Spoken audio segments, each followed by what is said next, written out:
E se o que hoje se chama de amor for na verdade o sintoma mais sofisticado de uma ferida antiga, não uma escolha, mas uma repetição? A psique, dizia Jung, não é movida por desejos conscientes, mas por imagens arquetípicas.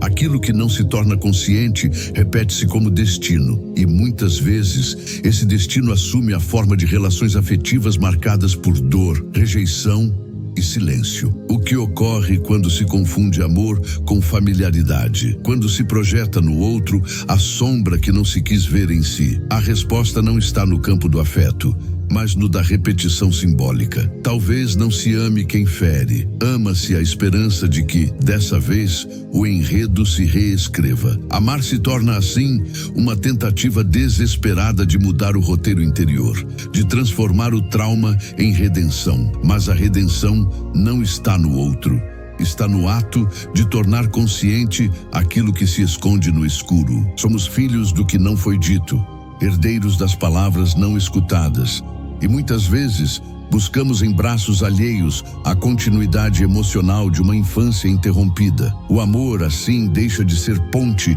e vira túnel, escuro, repetido, conhecido. Ao olhar nos olhos do outro, algo se move. Mas nem sempre é o amor. Pode ser o colapso de um eu que reencontra no presente o traço de um passado não resolvido. Jung chamava isso de projeção inconsciente. É quando a psique, ao tentar evitar o confronto com o que foi reprimido, transfere para fora o que não foi assimilado por dentro. O resultado, um apego emocional que parece inexplicável, mas é, em verdade, perfeitamente compreensível dentro da lógica dos complexos autônomos. Ama-se o que não se teve. Ama-se o que faltou, e quando a dor se torna familiar, ela passa a ser confundida com verdade. O que repete o abandono ganha a forma de promessa. Mas essa promessa não se cumpre, ela reencena. Esse cativeiro não tem grades físicas, mas correntes simbólicas. O outro se torna a chave, mas também a cela. Porque na ausência de autoconhecimento, toda tentativa de amor vira repetição. Nietzsche dizia que a repetição sem reflexão é a maldição do eterno retorno. Cada novo relacionamento se torna um palco para a mesma peça, com atores diferentes, mas roteiro idêntico. Somos, então, autores que perderam a caneta, espectadores do nosso próprio enredo emocional. E por medo do silêncio interno, preenchemos o vazio com presenças que sangram igual ao passado. Toda paixão cega é, no fundo, uma memória mal enterrada. E enquanto a dor for invisível, ela governará em silêncio.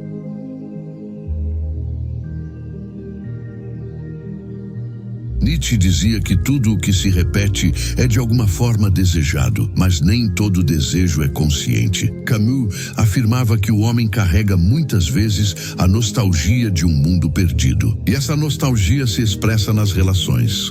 Procura-se, no presente, aquilo que não foi dado na origem. O amor, então, torna-se tentativa de consertar, de refazer, de ser suficiente para não ser deixado. Mas isso não é amor, é uma lógica de compensação, uma trapaça emocional onde o outro é apenas espelho de uma carência ancestral, de uma ausência que nunca foi nomeada. A psique não quer afeto, quer reparação, mas o passado não pode ser corrigido pelo presente. Esse impulso de reparar é uma forma de negação da realidade, um esforço psíquico para alterar o inalterável. A criança interior, ignorada, ainda sussurra, e cada novo encontro amoroso vira um ensaio de redenção. Mas não se cura o passado com insistência, cura-se com lucidez, com o abandono do delírio de conserto.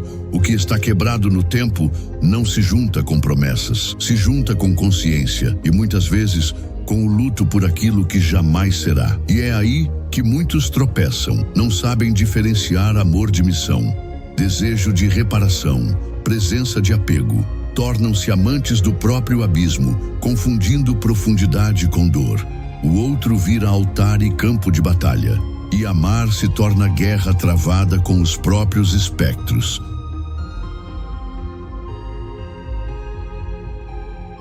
Kierkegaard falava da desesperação como a perda de si. Há quem se perca por medo de perder o outro. Esse tipo de amor não é vinculação, é sobrevivência psíquica. Para ser aceito, o sujeito se apaga. Para manter o outro por perto, silencia-se a própria voz. Mas ao se moldar constantemente para caber, não se cria vínculo.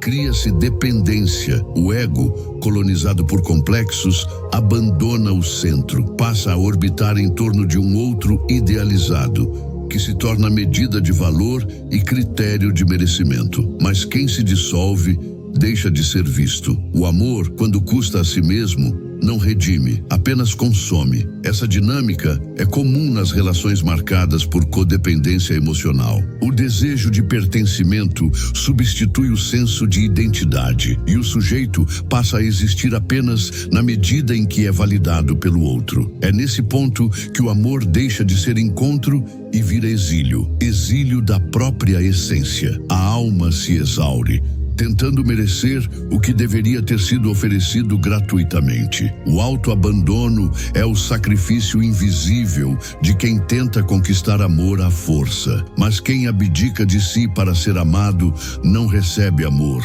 Recebe permanência condicional. E não há cura onde se exige desaparecimento como prova de afeto.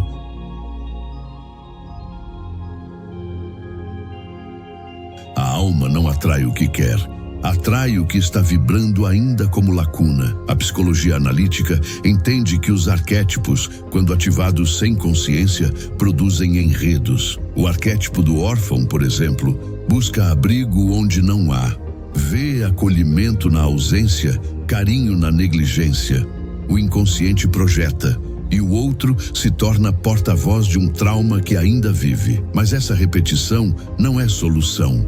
É sintoma. A dor, quando não ouvida, se expressa em escolhas, em padrões, em relações que não se sustentam porque foram fundadas sobre espectros, não sobre presenças reais. Essa atração não é racional, é simbólica e muitas vezes é trágica, como Ícaro, que voa em direção ao sol guiado pela fascinação do brilho, sem perceber que o calor o destruirá. A psique repete o voo e a queda, porque a dor, ainda que destrutiva, é familiar. A única saída é o despertar simbólico. Olhar para o roteiro com lucidez e perguntar: quem em mim ainda se agarra a esse enredo?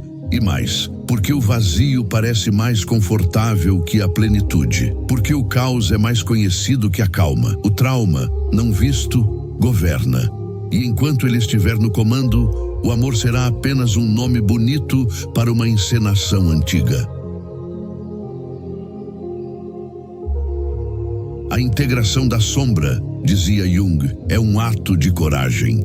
Significa olhar o que foi recusado, tocar o que sangrou. O verdadeiro amor não redime o passado. Ele apenas é possível quando não se está mais tentando usá-lo como ferramenta de cura. Não se trata de encontrar o outro certo, mas de parar de se abandonar. Quando o sujeito se reencontra, cessa a busca desesperada por salvar-se através do outro. E é nesse espaço que algo novo emerge. Não a paixão, mas a possibilidade de encontro real, onde o outro não é remendo, mas presença. Esse amor não exige que você desapareça. Pelo contrário, ele só é possível quando você aparece por inteiro, com suas sombras, suas lacunas, seus abismos.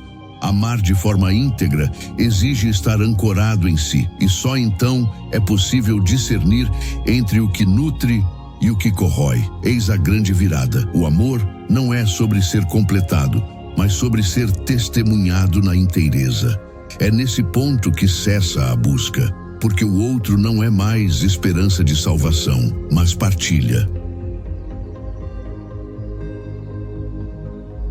Camus dizia que o homem precisa imaginar um sentido para viver, mas talvez não seja preciso inventar esse sentido fora de si. Talvez ele já esteja inscrito na ferida que insiste em retornar. Ama-se quem destrói, porque no fundo ainda se acredita que o amor deva doer, que a dor, se for intensa, purifica, mas isso é apenas mais uma narrativa inconsciente esperando ser transcendida. A sombra não é o mal, é a parte de nós que ainda espera ser reconhecida.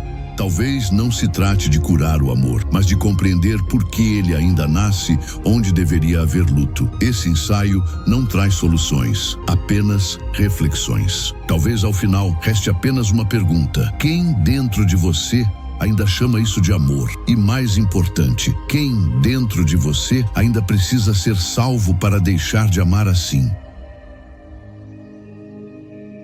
Para apoiar conteúdos como este, considere se inscrever, compartilhar e deixar seu comentário.